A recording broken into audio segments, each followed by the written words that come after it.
film.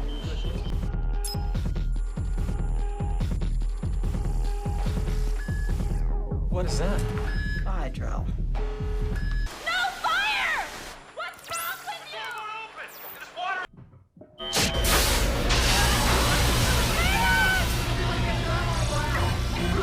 We're back inside! Grab it. We're back inside!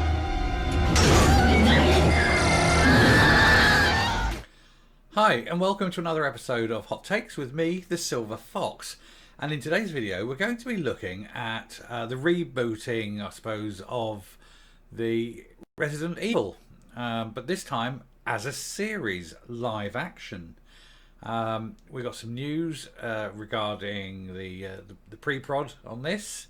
We're going to have a look at it, and it's coming through via Netflix, so it probably won't be as horrific as the films, or it won't be as horror-laden, shall we say, as the films, because quite a few things coming out of Netflix are quite horrific. There's just no horror. But it's the latest variation on a theme, and so I think it's worth looking at. I don't think we'll be getting Milla Jovovich, unless we're very, very lucky. She might do a cameo. But yeah, here it is. I'll put myself in the corner and we'll take a look. So here's the piece from Giant Freaking Robot, literally just published. I'll jump straight onto it. Resident Evil live action series reveals new story ties to the original villain. And hopefully original hero.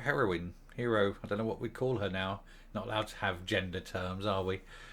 Still be a heroine for me. Anyway, reading through.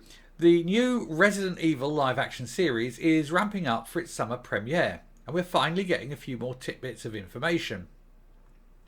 The latest adaptation of the long-running video game series is being developed by streaming giant Netflix as part of their ever-growing and often quickly cancelled slate of original content. And, well, it's hardly original, is it? I mean, okay, it's original to them, and they've commissioned it, but it's not original. It's not as though they invented it. Anyway, and they have just released some new images for the show.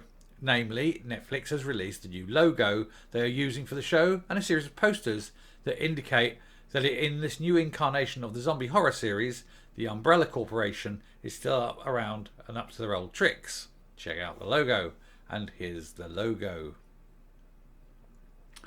And better I think really, better the Umbrella Corporation than the Umbrella Academy, because I think Series 3 of that is going to be a complete dog's breakfast. But I shall review that, and that's a separate video. I'm not going to get into that one here.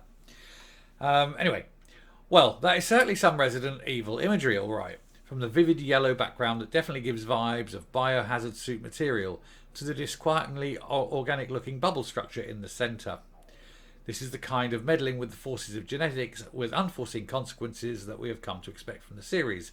We certainly have, and I think the first film was excellent, and it's been the law of diminishing returns since. First couple were good. So we want to hope that this sort of does do a kick in the pants to the whole thing, and gives it a good lease of life. But yeah, Netflix, you don't really hold out too much hope, do you? Anyway, of course, the blood smeared across it is all a pretty good indicator that there's going to be no shortage of gore in the Netflix series. It is a detail in one of the posters that has really gotten people worked up. Though, near the bottom of the poster, sitting in a pool of vividly red blood, a pill capsule is labelled Joy, which probably should not be taken at face value in this grimly dystopian world. Even more exciting, you can see the letters Elacorp in faint grey lettering, which can only be taken to mean that the Umbrella Corporation is still around in this timeline and has not learned a thing from the zombie apocalypse that helped bring it about. See it here. And there's the pill. Yeah, but it's definitely there. Joy, Elacorp, I think we're good. The Netflix Resident Evil live action show is described as being set in 2036, although the timeline has shifted around quite a bit in the various instalments of the original game franchise, which are currently being upgraded to the delight of fans. The first game had its genetic zombie apocalypse occurring in 1998. We can infer that this is a world that has been battling zombies for quite a while. The series will introduce Jade Wesker, the daughter of longtime game character Albert Wesker, to be played by Lance Reddick, i.e. Chiron from the John Wick franchise. Reportedly, it will also involve Billy Wesker, who did appear in the games as Albert's daughter and the Umbrella Corporation test subject. It seems the Resident Evil series will jump between timelines of the sisters together as youths or children and a grown Jade alone. Given the world this is set in, we can guess something horrible happened to her.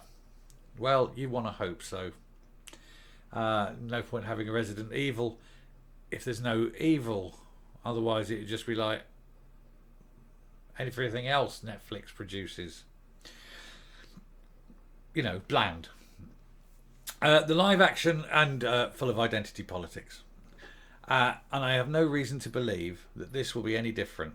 I think Resident Evil will be bland and filled with identity politics. The live action Resident Evil series is Netflix's second addition to the franchise after the animated Resident Evil Infinite Darkness in 2021. Also rubbish. There have, of course, been many installments of film adaptations of Resident Evil. Many of those starred Milla Jovovich, while never critically well regarded, have gone on to cult fame and appreciation. Yes, they have. I mean, they're good. I mean, the earlier one's better, but they're good, you know. A reboot film, Resident Evil Welcome to Raccoon City, was also released in 2021 and bombed. The Netflix Resident Evil show is scheduled to release on July the 14th, Bastille Day, and it will bomb.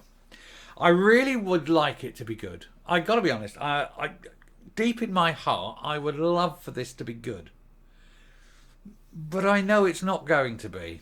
It's Netflix. It's going to be identity politics. It's going to be diversity. It's going to be, you know, very slender women throwing very big men about because women. It's going to suck. I think it's going to suck, but I want it to be good. I want it to be good. And come July the 14th, we will find out if it's good or not. And what I will do is I will be doing a review on it. I've got a lot of reviewing to do. We shall wait and see. But I'm not going to be waiting with bated breath. I'm just cynical. I think we're all becoming cynical now about when Netflix takes... And by Netflix, I mean when any corporation takes a beloved franchise and starts doing their thing with it. Well, their thing is no different from everybody else's their thing. And it's woke garbage. So, yeah, let's not get excited. Let's look forward to it. Let's watch it and then let's pan it because it's... Please be wrong.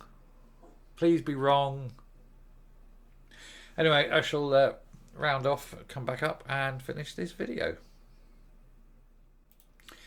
Yeah, I really do hope I'm wrong. I do want this to be good because I like the franchise. Both the games and the films. Recently done Village, Resident Evil Village. But I just know deep in my heart of hearts that the story will be subsumed by the politics. And it'll be some trite, meaningless, fluffy, go nowhere story, but there'll be important messages about how I, as a white man, am evil. I've had enough of this. You see, this is finger wagging. It's all you get nowadays. No good stories because they're not actually capable of writing good stories, but they are capable of lecturing, and this is what's killed Doctor Who. Couldn't do a good story, but they can do a damn good lecture every week, you know. Anyway, I shall leave it there. I will retain the hope in my heart, but my mind says it's gonna burn. But anyway, if you like what we do on this channel, please hit the subscribe button, ring the bell for notifications on future output, leave a like and leave a comment, especially if you think that this Resident Evil series is going to be a load of old rubbish, or should Miller return to it? Or is Miller better off staying well away from it? Let us know. Anyway, until next time, stay safe, stay well, and goodbye.